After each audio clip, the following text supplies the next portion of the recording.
바구니를 앞에 많이 벌써 가져다 놓으셨고요. 예, 아주 다양하게 작년보다도 아마 더 많은 모습으로 2부 예배 때까지 합치면 우리가 감사 바구니를 또 이웃과 나눌 수 있게 되어진 것 같습니다. 교우들께서 이렇게 열심히 같이 함께 협력해 주셔서 감사를 드립니다. 오늘은 저희 교회가 추수감사 예배를 드립니다.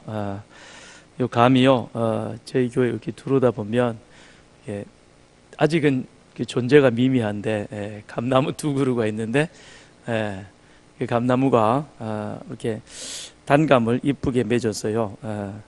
그래서 잘 익은 걸 하나를 이렇게 따서 먹어봤더니 참 맛있어요. 앞으로 상당히 기대가 됩니다. 네. 하나님께서 우리에게 이런 감사의 은혜를 나누게 해주셨습니다. 우리가 언제부터 이 추수감사주의를 지키게 되었는가? 우리 한국 교회가 추수감사주의를 지키게 된 것은 1904년입니다. 1904년 이 땅에 복음이 들어와서 이제 총회가 조선 예수교 장로회 공의회로 처음에는 시작이 되어집니다. 그렇게 총회가 구성이 되어지고 네 번째 모였을 때에 서경조 장로가 자, 이제 우리도 추수감사절을 지켜야 하지 않겠느냐, 그렇게 그 총회 석상에서 제안을 하게 됩니다. 그리고 그 제안이 받아들여져서 그해 11월 10일에 첫 번 추수감사주일이 지켜지게 되는 것입니다.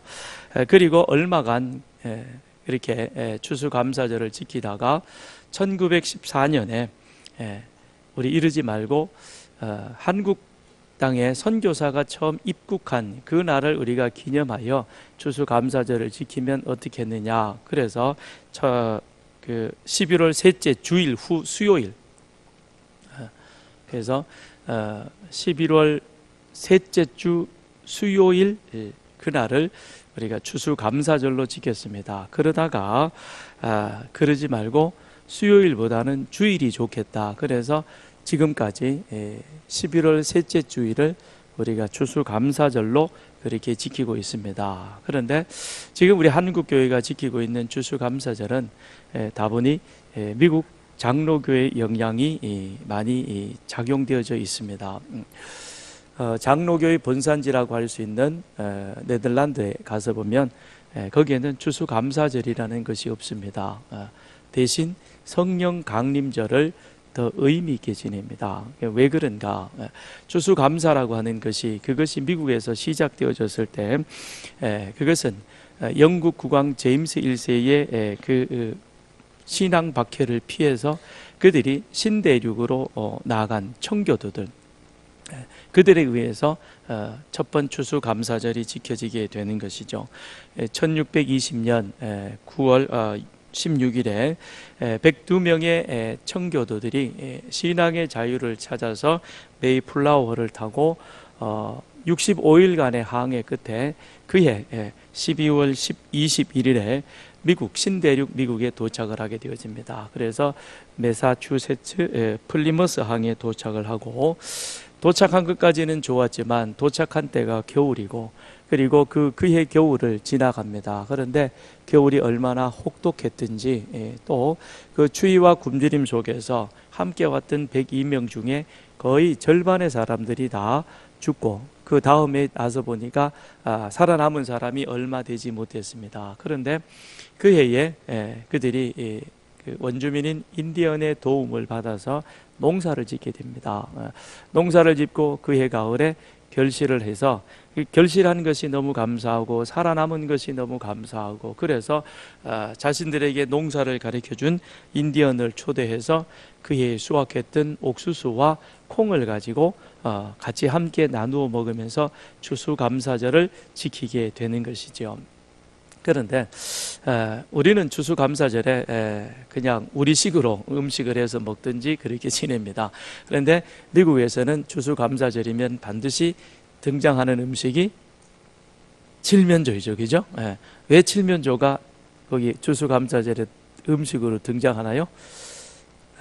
이게 지금 재밌는 야사인데요. 그의 초대를 받아서 그렇게 잔치에 참여하러 가던 인디언이 새를 잡으려고 총을 쏘았는데 그게 잘못해서 야생 칠면조를 잡았대요. 그래서 야생 칠면조를 잡아가지고 그 축제에 가져가서 그 이후로부터 칠면조 고기가 추수감사절에 빠지지 않고 등장하게 되었다라고 합니다. 믿거나 말거나 하여튼 그래요.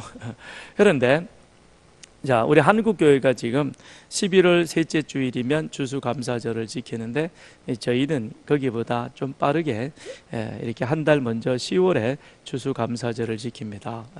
그것은 우리 한국의 어떤 정서와 맞추어 볼 때에 10월이 좋지 않을까. 그래서 우리 교계 일각에서는 추석을 추수감사절로 지키는 것이 어떠한가, 그런 의견도 조심스럽게 피력되어지고 있고, 또 추석의 추수감사절을 겸하여 지키는 그와 같은 교회도 있기도 합니다. 아무튼 우리가 지금 지키고 있는 추수감사절, 그것이 미국의 영향이었고, 처음 한국에서 복음이 증거되어지고 예수를 믿고 세례를 받아 구원의 은혜와 기쁨을 누렸던 서경조 장로가 총회석상에서 우리 한국 교회도 추수감사절을 지켜야 한다라고 그렇게 제안을 하면서 그가 내건 이유가 두 가지였습니다. 그 첫째는 한국의 복음이 전파되어져서 많은 교회가 세워졌고, 그 다음에 많은 동포들이 교회를 통해서 구원받게 된 것, 이것 감사한 것 아니냐. 이 땅에 교회가 많이 세워졌다는 것, 그리고 세워진 그 교회를 통해서 수많은 사람들이 복음을 듣고 그들의 삶이 새로워지고, 그리고 그 영혼들이 구원받은 것, 이것을 생각할 때 우리가 하나님 앞에 감사해야 하는 것, 마땅한 일인 것이다. 그러니 추수감사절을, 우리가 감사절을 지켜야 할 것이다 라고 제안을 하게 되었습니다. 그러니까 하나님 앞에 감사하는, 감사의 목적은 같지만 그런데 약간 결이 다르죠. 미국 장로교에서 시작되어졌던 추수감사절의 그 의미는, 그들이 물론 신앙의 본질을 찾아서 신대륙에 도착했습니다만, 그러나 그곳에서 생존과 살아남음과 그 다음에 첫 번 얻었던 그 수확물을 통해서 하나님 앞에 이웃과 나누며 감사했던 그런 물질적인 감사의 의미가 더 크다면, 서경조 장로가 총회석상에서 우리 한국 교회가 감사절을 지켜야 한다라고 했을 때의 그 감사의 의미는 구속사, 구원의 은혜에 더 큰 목적이 있었다라고 하는 것이죠. 그러니 어찌 보면 복음이 이 땅에 전파되어져서 얼마 되어지지 않는 시간이었지만, 그러나 정확하게 성경의 가르침과 그리고 이 예수 믿는 그 목적의 의미가 무엇인가를 이 서경조 장로는 정확하게 알고 있었던 것입니다. 그래서 감사의 진정한 의미와 그 목적이 무엇인가를 알고 정말 신실한 그런 신앙인의 감사를 서경조 장로가 총회석상에서 제안하게 되었고, 그로 인하여서 지금 우리가 이렇게 추수감사절을 지키고 있는 것입니다. 근데 이것 또한 성경의 가르침이기도 합니다. 출애굽한 이스라엘 백성들에게 하나님께서는 세 가지 명절을 지키게 하죠. 그 세 가지 명절은 유월절, 오순절, 초막절인 것입니다. 유월절, 오순절, 초막절은 이스라엘 백성들의 이 출애굽 그리고 광야의 삶, 하나님의 구속사와 관련이 있는 것이지만, 한편 이스라엘 백성들이 이제 가나안 땅에 들어가서 살아가게 될 때에 그들이 접하게 될 농경 문화와 그 농경 문화와 그 다음에 하나님의 이 출애굽의 구속사를, 그것을 잘 조화시켜서 가나안 땅에 들어가서 살더라도 매년 그들이 접하게 되어가는 그런 이 농경 문화의 삶 속에서 하나님의 구속의 은혜를 잊지 않고 그것을 기억하여 지켜가도록 그렇게 했던 것입니다. 그러니까 유월절이라고 하는 것은 이스라엘이 애굽에서 나온 날을 기념하여 지키는 절기인 것입니다. 그리고 오순절이라고 하는 것은 보리추수부터 시작해서 밀추수가 끝나게 되어지는 50일 동안 그 모든 추수를 마치고 나서 하나님 앞에 곡식추수에 대한 감사함으로 오순절 절기를 지키게 되는 것이죠. 그리고 그 다음에 이 초막절, 장막절이라고 하는 것은, 그것은 올리브와 그 다음에 포도와 무화과와 같은 그런 모든 과실들을 다 추수하는 거죠. 그러니까 1년 동안 이스라엘 백성들에게 있어서 보리 추수부터 시작해서 마지막 무화과 포도 추수의 과일의 추수에 이르기까지 모든 곡식들에 대한 추수를 다 마치고 나서 그들이 하나님 앞에 일주일 동안 지키는 절기가 바로 초막절, 장막절인 것입니다. 그런데 한편 이 오순절과 초막절이라고 하는 것은 그것은 이제 장차 하나님께서 예수님을 보내셔서 이 땅에서 예수님의 구속 사역과 예수님의 지상 사역 속에서 하나님께서 이루어 가실 구속 사역의 그 의미를 그대로 담고 있는 것입니다. 그 담고 있는 내용들을 이스라엘 백성들이 가나안 땅에 들어가서 이제 살아갈 터인데, 그러면 가나안 땅에서 그들이 접하게 되어지는 농경 문화와 그 다음에 더 나아가서 장차 하나님께서 약속하신 구속 사역을 이제 이스라엘 백성들을 통하여 온 세계 모든 나라 모든 민족에게 이루어 가시게 될 터인데, 그것이 같이 연결되어져서 지켜감으로 말미암아 이스라엘 백성들이 가나안 땅에서 거룩한 제사장 나라 시민 백성으로 그렇게 살아가기를 하나님께서는 바랐던 것입니다. 그런데 그런 하나님의 기대는 이스라엘 백성들이 가나안 땅에 들어가서 살아가면서 곧 깨어지게 되는 것이죠. 그래서 오늘 본문 13절에 보게 되어지면 내 백성이 두 가지 악을 행하였나니, 그러면서 하나님께서 이스라엘의 죄악을 지적을 하십니다. 그런데 그 죄악을 하나님께서 크게 두 가지로 말씀합니다. 그것은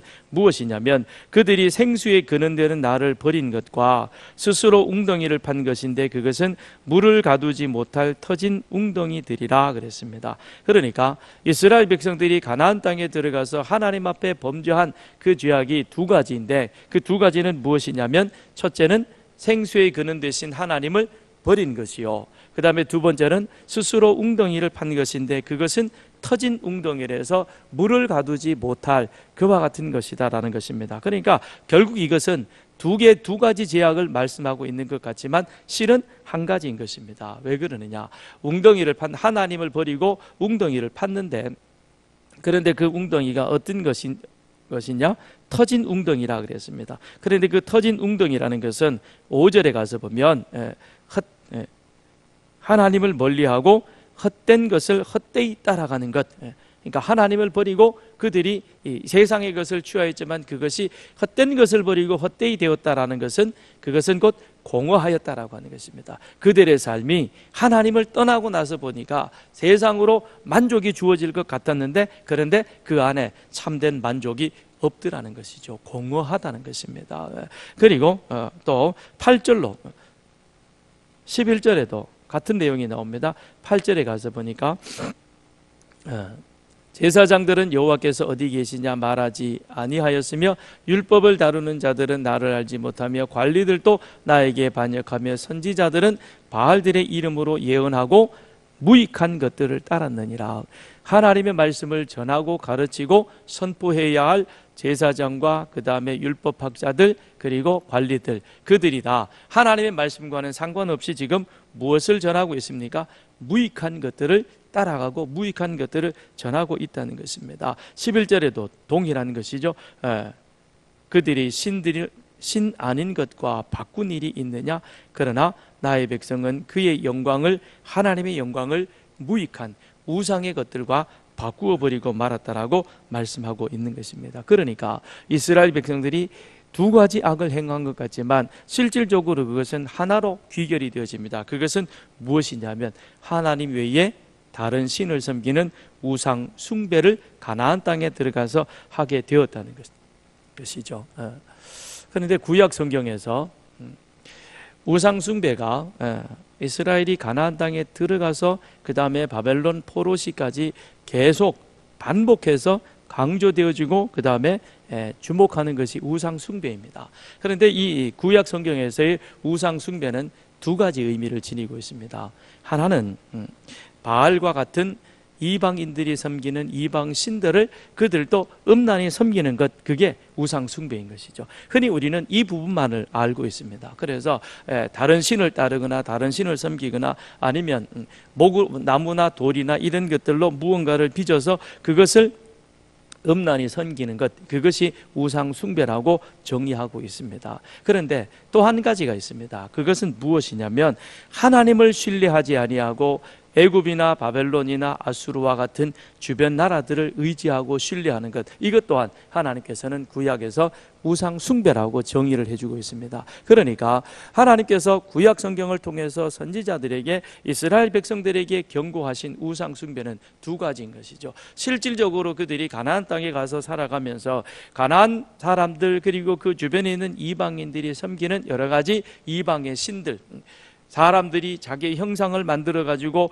나무든 돌이든 아니면 자연, 그와 같은 것들을 섬기는 바로 그와 같은 신적인 의미에 있어서 우상 숭배가 있고, 또 하나는 이스라엘이 하나님의 선택을 받아서 그리하여 레위기 출애굽기 19장에서 하나님과 이스라엘이 계약을 맺는 그 자리에서 온 세계가 다 내게 속하였나니 너희가 내 율례와 계명을 잘 지켜 행하면 너희는 오늘부터 내 백성이 될 것이요 거룩한 나라 제사장 백성으로 살아가게 될 것이다 라고 하나님께서 그들과 계약을 맺기 전에 약속을 해주셨습니다. 그러면 온 세계가 다 하나님께 속했고, 그리고 하나님을 잘 신뢰하면, 그러면 하나님께서는 너희 다섯이 백을 쫓고 백이 만을 쫓을 뿐만 아니라 묵은 곡식을 치우기 전에 새 곡식으로 하나님께서 그들의 삶을 축복해 주시겠다고 약속을 하셨습니다. 그러니까 온전히 하나님만을 신뢰해야 하는 것이, 그것이 하나님과 계약 맺은 제사장 나라 이스라엘 백성들의 삶의 원칙인 것입니다. 그런데 하나님을 신뢰하지 아니하고 주변 나라들, 애굽이든 아수르든 바벨론이든 그 나라를 더 신뢰하거나 의지하였다면 그것 또한 우상 숭배가 되어진다는 것입니다. 그러면 왜 이스라엘이 이렇게 가나안 땅에 들어가서 하나님께서 숱한 선지자들을 보내셔서 경고하셨지만 그럼에도 불구하고 그들이 이 우상 숭배를 버리지 못하고 우상 숭배를 따라가느냐? 그 이유가 25절에 있습니다. 자, 25절을 우리가 한번 찾아보겠습니다. 25절 우리 같이 읽습니다. 시작.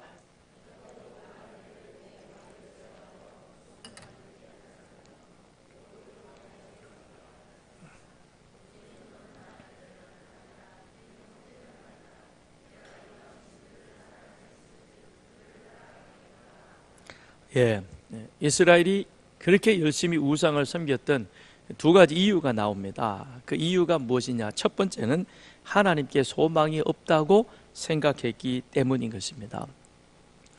하나님께 소망이 없다는 것입니다. 그래서 25절에 보니까 오직 너는 말하기를 아니라 이는 헛된 말이라. 헛된 말이라 그랬습니다. 이 헛되다는 것은 소망이 없다, 그 다음에 소용이 없다라는 그런 뜻입니다. 자, 25절을 다시 보면 하나님께서 이스라엘에게 뭐라고 말씀하는가 하면 내 신발이 헤어지고 그리고 내 목이 갈증을 느낄 만큼 그렇게 힘을 다하여 이방 신들을 쫓아가지만 그러나 거기에는 아무 유익이 없다라고 그렇게 경고합니다. 그러면서 하나님께로 돌이키라, 그렇게 말씀하고 있는 것이죠. 그런데 그들은 그런 하나님의 말씀에 대해서 뭐라고 말씀하시냐면 그거는 헛된 말이야. 하나님이 우리에게 주시는 그것은 소용없다니까. 우리가 이 땅 가나안 땅에 살아가는 그 삶에 있어서는 그것은 별 효용 가치를 느끼지 못한다는 것입니다. 그러니까 이들은 가나안 땅에서의 삶과 그 다음에 광야에서 그들을 인도해 주셨던 하나님의 이 인도하심, 그것은 차별이 이제 뭡니까? 다르다라고 그렇게 생각을 하는 겁니다. 그렇기 때문에 우리가 가나안 땅에 들어와서 이제 살아감에 있어서 우리가 추구해야 할 것은 무엇이냐면 바로 이 땅 가나안 사람들이 섬기고 있는 그들의 신과 그들의 문화와 그들의 관습, 그들의 제도들을, 그것을 열심히 따라가는 것, 그것이 우리들에게 있어서 더 유익하다라고 생각을 하는 것입니다. 그러니까 하나님께는 소망도 없고 하나님은 더 이상 우리에게 유익되어지지 않는다라고 그들이 생각했기에, 그랬기에 하나님께서 그렇게 강력하게 내 발을 제하여 벗은 발이 되게 하지 말며 목을 가라게 하지 말라. 그것은 그렇게 열심으로 우상 숭배하지 말라 그런데도 불구하고 그것을 따라가는 것이죠. 갈멜산에서 엘리야가 바알 선지자 450명을 불러다 놓고, 자, 정말로 누가 참 하나님이신지 이제 백성들 앞에서 우리가 한번 가려보자 그러죠. 그러면서 너희도 송아지 한 마리를 잡고 나도 송아지 한 마리를 잡고 너희도 제단을 세우고 나도 제단을 세우고 그리고 이제 백성들 앞에서 백성들이 보는 앞에서 우리가 이 제단에 불은 묻지 말자. 대신 우리가 너희가 섬기는 신을 열심히 우리가 불러가지고 불러 응답하는 그 신이 정말 참신 여호와가 아니겠느냐. 그러니 우리 한번 시합을 해보자 그러죠. 그랬더니 백성들이 어떻게 여겨요? 맞다. 엘리야의 말이 맞다. 그것이 옳은 것이다. 그러죠. 그렇게 해서 먼저 바알 선지자 450명이 하루 종일 부릅니다. 그런데 불러 응답하지 않습니다. 바알이 불러 응답하지 않습니다. 그럼 누가 불러 응답하십니까? 하나님이 응답하시죠. 그죠? 열왕기상 18장에 보면 이에 여호와의 불이 내려서 번제물과 나무와 돌과 흙을 태우고 또 도랑의 물을 핥은지라 모든 백성이 보고 엎드려 말하되 여호와 그는 하나님이시로다. 여호와 그는 하나님이시로다. 엘리야가 바알 선지자 450명 그리고 모였던 모든 이스라엘 백성들 그들 앞에서 공언했던 것처럼 정말 우리의 재물을 불러서 태워 응답하시는 그 신이 누구이냐? 바알인가 하나님인가? 우리가 한번 결정을 내어보자 그랬습니다. 그런데 엘리야는 거기에다가 제단에다가 무엇까지 했습니까? 재물에도 제단에도 그리고 심지어는 그 도랑까지 파서 거기에다가 물을 가득 채웠습니다. 혹시 마른 장작에 불이 붙으면 그러면 바알 저 친구들이 또 시비 붙을까 봐 아예 축축하게 적셔놓은데, 그런데 그 축축하게 적신 것뿐만 아니라 도랑의 물까지도 다 하늘로부터 불이 내려가지고 그것을 깨끗하게 맑게 다 태워버렸습니다. 그 모습을 보면서 이스라엘 백성들이 뭐라고 외칩니까? 엘리야, 여호와가 하나님이시다. 엘리야가 여호와가 하나님이시라는 뜻이잖아요. 그죠? 엘리야를 연호하게 되는 것입니다. 바알이 응답할 리가 없죠. 450명이 아무리 떼거지로 모여가지고 그들이 자기 몸을 상해 가면서까지 힘써 부르짖지만 그러나 그 신은 응답할 수가 없습니다. 이유는 뭐죠? 사람이 만들어 놓은 신이니까 절대 응답할 수가 없는 것이죠. 그러면 그 상황 속에서 분명히 이스라엘 백성들은 확인이 되어졌습니다. 아, 우상은 무익한 것이구나. 우상에게는 소용이 아무런 효험이 없다. 그러면 여호와가 하나님 자기들의 입술로 고백했던 것처럼 엘리야, 그랬으면 하나님이 소용없는 것이 아니라 하나님에게 의미가 없는 것이 아니라 하나님의 말씀이 참된 것임을 그들은 믿고 확언해야 할 것입니다. 그런데도 불구하고 이 이스라엘 백성들은 계속해서 마귀의 꼬임에 따라서 하나님의 말씀, 여호와의 말씀이 헛된 것이라 그러면서 마귀의 꼬임을 따라가게 되는 것입니다. 하나님이 온 우주를 창조하시고 그리고 에덴 동산을 창설하셔서 그곳에 사람을 두고 그것을 관리하고 경작하며 다스리게 하십니다. 그런데 하나님께서 에덴 동산에 있는 모든 것들은 사람이 마음대로 할 수 있지만 한 가지 주의를 주었습니다. 그것은 바로 무엇이냐면 동산 각종 나무의 열매는 내가 임의로 먹을 수 있으나 그러나 선악을 알게 하는 나무의 열매는 내가 절대 먹어서는 안 된다는 것이었습니다. 먹으면 반드시 죽는다 그랬습니다. 그런데 아담과 하와는 그런 하나님의 명령을 무시해버리고 그리고 뱀의 유혹을 따라서 그 선악을 알게 하는 나무 열매를 먹고 맙니다. 왜 먹었어요? 뱀이 하는 말이 굉장히 매력적이죠. 보암직도 하고 먹음직도 하고 지혜롭게 할 만큼 탐스럽기도 한지라. 먹음직하고 보암직하고 지혜롭게 할 만큼 탐스럽다는 거죠. 그 마귀의 그 말이 너무 매력적으로 들리는 거예요. 그러니까 하나님의 말씀, 하나님의 명령은 헛된 것으로 던져버리고 마귀의 말을 따라 그들이 나아갔다라고 하는 것입니다. 가나안 땅에 들어간 이스라엘 백성들, 그들이 가나안 땅에 들어가서 애굽과 자신을, 아수르와 자신을, 바벨론과 자신을 그리고 가나안 땅에 살고 있는 그 숱한 사람들과 자신들을 비교해 보니까 자기들이 더 초라해 보이는 것입니다. 그들이 훨씬 더 잘 사는 것 같고 그들의 사는 것이 더 재미있어 보이는 것이고 그들의 사는 삶이 정말 사람다운 삶처럼 그들은 그렇게 보여졌던 것입니다. 그리고 사실이 그랬죠. 애굽이나 아수르나 바벨론은 분명 그 당시에 남유다나 북이스라엘보다 더 크고 강한 나라들이었습니다. 그런 나라들을 보면서 하나님이 우리에게 하신 말은 헛될 말이구나. 정말로 애굽이나 바벨론이나 아수르가 더 먹음직스럽고 보암직스럽고 정말 우리들의 삶을 충족시켜줄 만한 그와 같은 것이 충분하다라고 그들은 그렇게 생각을 했던 것입니다. 그랬기에 가나안 땅에 들어가자마자 그들은 저들이 가나안 땅 사람들이 부강을 누리며 행복하게 살아가는 그 신들, 그것이 우리들에게도 동일하게 그와 같은 행복을 또 그와 같은 물질의 축복을 주실 거라 생각하고 그것을 따라가기 시작했던 것입니다.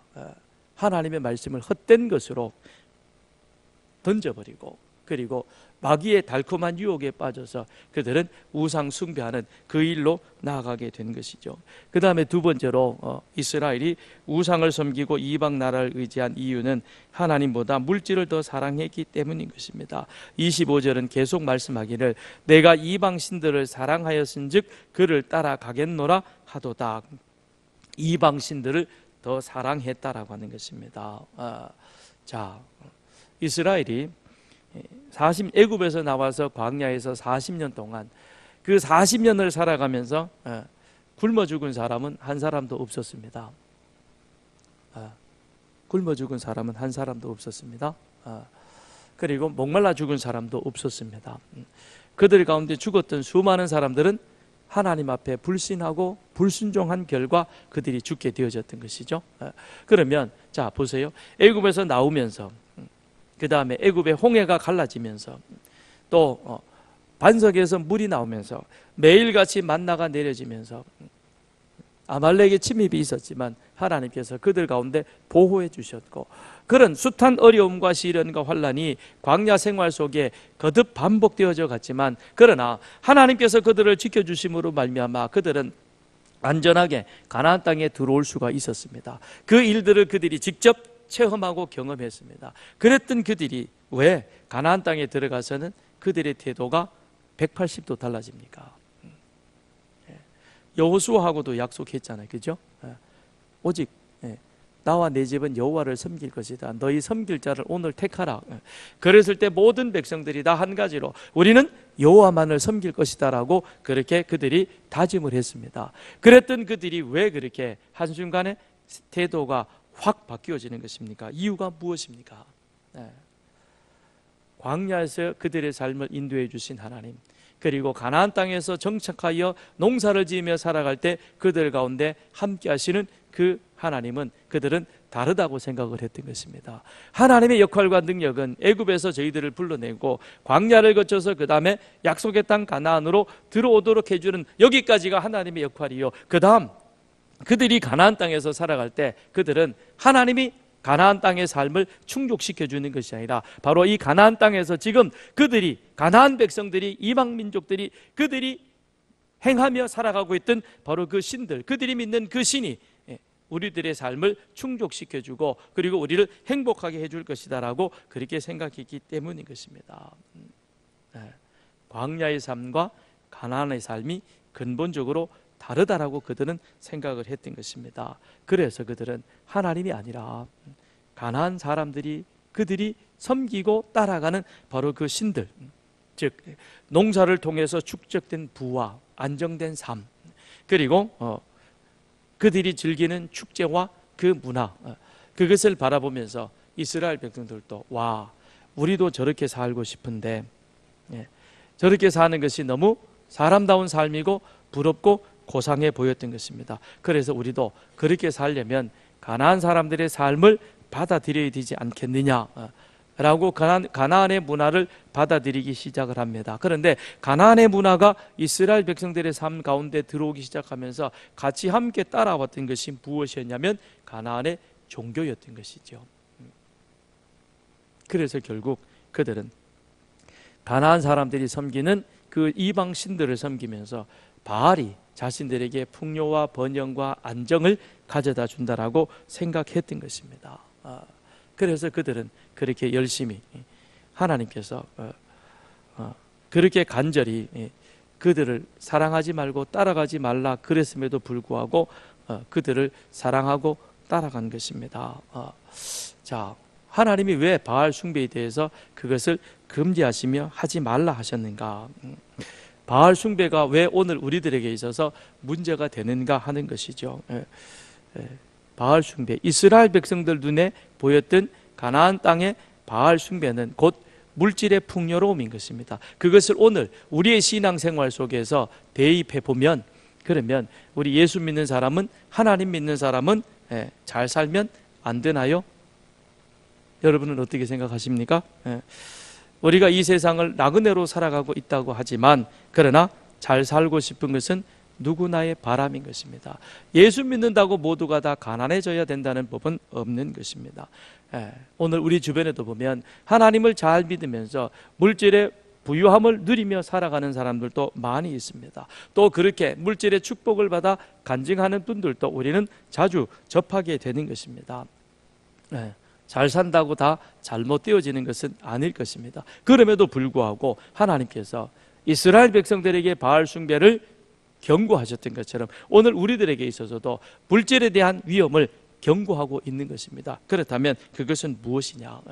예수 믿는다고 다 가난하고 가난뱅이로 어렵게 그렇게 살아라는 것은 아닌 것입니다.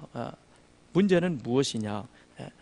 우리가 하나님과 물질을 겸하여 섬길 수 없다는 그와 같은 예수님의 가르침을 주목할 필요가 있다는 것입니다. 그 얘기는 무엇이냐면, 오늘 이 시대를 살아감에 있어서 우리가 물질 없이는 살아갈 수 없는 시대인 것입니다. 그렇지만 거기에다가 물질에다가 우리 영혼을 올인해서는 안 된다는 것이죠.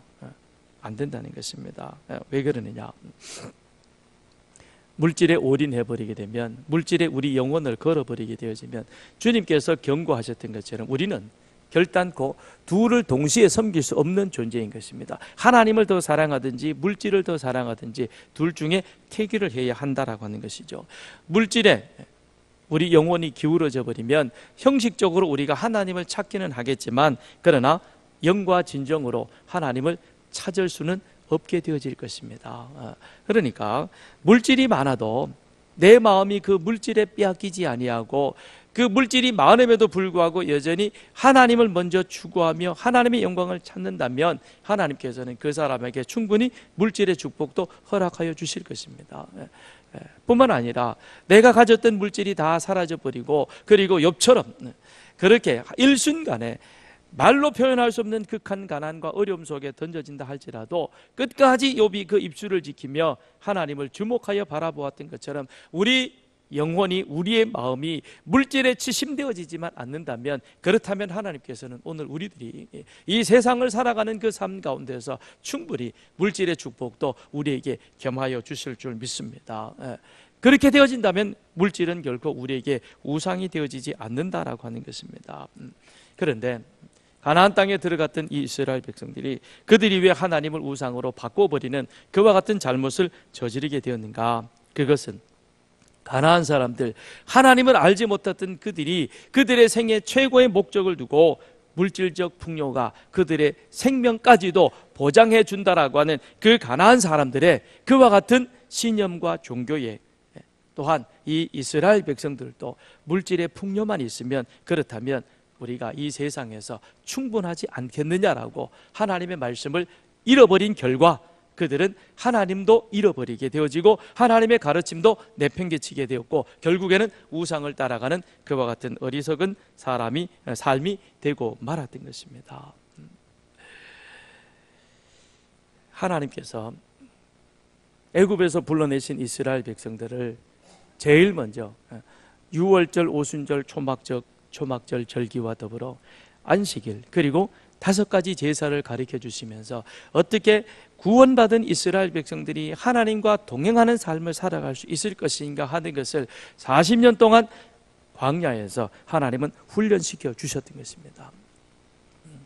그러면서 매번 반복되어진, 매년 반복되어지는 유월절, 오순절, 초막절을 통해서 하나님의 구속의 은혜를 잊지 아니하고 하나님 한 분이면 이 세상이 충분하다는 것을 그 이스라엘 백성들에게 끊임없이 가르쳐 갔던 것입니다. 이 땅에 복음이 전파되어지고 얼마 지나지 않아서 서경조 장로가 총회석상에서 우리가 구원받았던 그 은혜에 감사함으로 하나님 앞에 온 나라 교회가 다 같이 함께 감사절을 지키는 것이 그것이 합당하다라고 제안을 해서 오늘 우리가 여기까지 왔습니다. 이것이 한국교회의 출발이요 뿌리였던 것입니다. 그리고 또한 성경은 우리들에게 그것을 가르쳐주고 있는 것입니다. 그런데 언제부터인지는 모르지만 우리에게 있어서 구원의 은혜, 구속의 은혜에 대한 감사는 사라져버리고 물질에 대한 감사만이 부각되어 가는, 그래서 물론 감사의 결은 같지만 그러나 참 위험스럽게도 우리가 많이 미국적 감사를 지금 따라가고 있지는 않은지요. 그런 이스라엘 백성들을 향하여 하나님은 예레미야 선지자를 보내셔서 이렇게 말씀하십니다. 예레미야 2장 2절에 가서 보면 2절을 보면 가서 예루살렘의 귀에 외칠지니라 여호와께서 이와 같이 말씀하시기를 내가 너를 위하여 내 청년 때의 인애와 내 신혼 때의 사랑을 기억하노니 곧 씨 뿌리지 못하는 땅 그 광야에서 나를 따랐음이니라. 청년의 때의 인애와 신혼 때의 사랑을 출애굽의 기쁨과 그리고 광야에서의 하나님으로부터 말씀을 배우며 동행했던 그때의 그 첫사랑의 감격과 기억을 잊지 말고 다시금 회복하라는 겁니다. 그것을 회복하는 그 길이 하나님의 구속의 은혜를 기억하는 것이요, 그리고 이방신을 버리고 하나님을 다시금 믿음의 구주로 구속의 주로 인정하고 믿고 나아가는 바로 그와 같은 귀한 은혜임을 하나님께서는 이스라엘 백성들에게 가르쳐주고 있는 것입니다. 오늘 우리가 추수감사주의를 지내면서 다시 한번 우리 마음속에 우리가 잊지 말고 기억해야 할 것은 예수 그리스도의 은혜로 구원받아 하나님의 자녀 되어졌다는 사실, 그리고 우리 한국교회의 이 감사의 출발이 물질의 감사를 넘어서서 하나님이 나를, 우리 한국을 구원해 주신 그 구속의 은혜에 감사했다는 사실을 우리가 기억하고 우리가 하나님 앞에 이 한 해 동안 살아올 때에 우리의 믿음을 지킬 수 있었고 그 믿음 지킨 속에 우리가 하나님 말씀대로 살아갔을 때에 하나님께서 또한 우리의 삶을 풍요롭게 영위해 갈 수 있도록 물질의 축복 주심에 대하여 감사할 수 있는, 그래서 또 그 감사를 이웃과 나눌 수 있는 그런 성숙한 우리 서산교회 성도들 감사가 되기를 주님의 이름으로 축원드립니다. 기도하겠습니다.